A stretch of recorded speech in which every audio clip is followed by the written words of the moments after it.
Yeah, fine. Disaster. Nobody in a company of about 150 people got the correct salary. Nobody. And if you know how it is about touching people's money,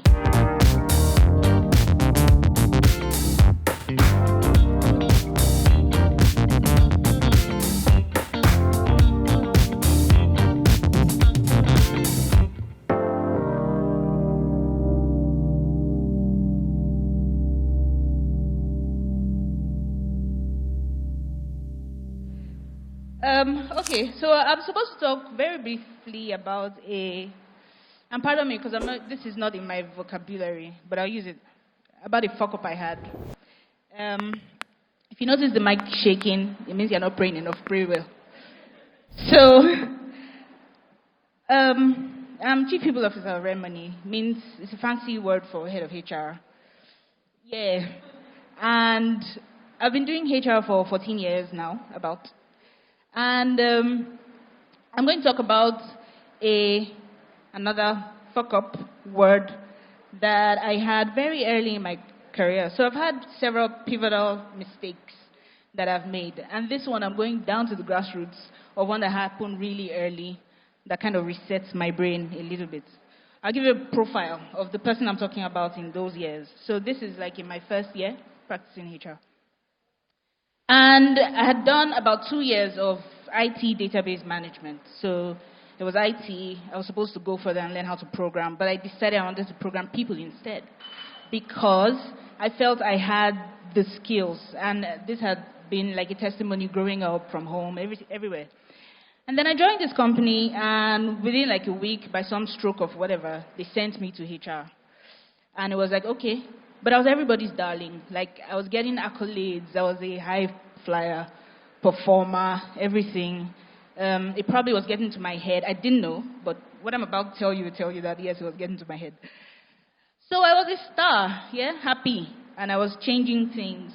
I have a little bit of the OCD streak, and I'm a perfectionist. So I had a boss who was HR manager, and she had to travel all of a sudden. And me, I was like, yeah. I'd watched her do payroll for like 3 months. And I said, yeah, I'll take it up, I'll do it, no problem, travel. Thank you, bye, she left.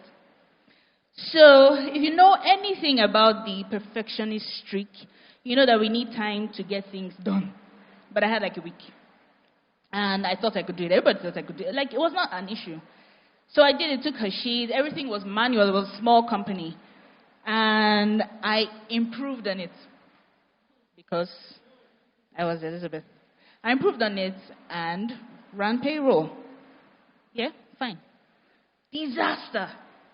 Nobody in a company of about 150 people got the correct salary. Nobody. And if you know how it is about touching people's money. So nobody was singing my praises. Nobody was singing my praises. I was embarrassed. I was ashamed. It was like, this is the basic thing you have to do. You want to do a career in HR. You don't know how to do payroll. What are you smoking? So nobody was singing my praises.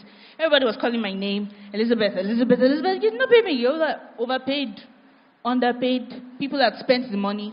They didn't earn. So I was surprised, like, your salary is 150. They gave you 300K. Are you a thief? Why do you spend it? But I had to go around begging people, like, please return the money, please return the money. And some other people who didn't get enough needed their money, so please, we'll pay you. So this is everybody's darling. This is me who had the OCD, perfectionist streak. You know that we are our worst critics. So I was flogging myself, and everybody was flogging me, and I was in trouble. My boss is away, by the way. But I had help from the MD, who says, this is a core value situation. If you are not a thief, we have integrity as one of them, please pay your money, or we'll convert it to a loan. But I had like 1 week, a nightmare week, trying to beg everybody. For 3 months after that, everybody's like, if you like, overpay me, I will keep the money. Please don't underpay me. So that shame was in my face for a long time.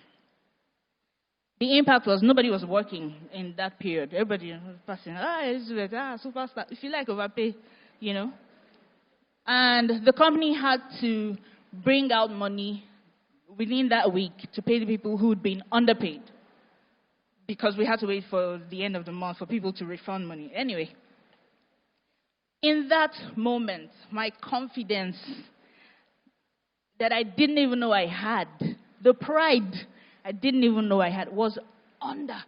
Like, it took a major hit. My boss came back and says, "You're running payroll next month." I'm like, "Mike." I was like, "Yeah, you run it."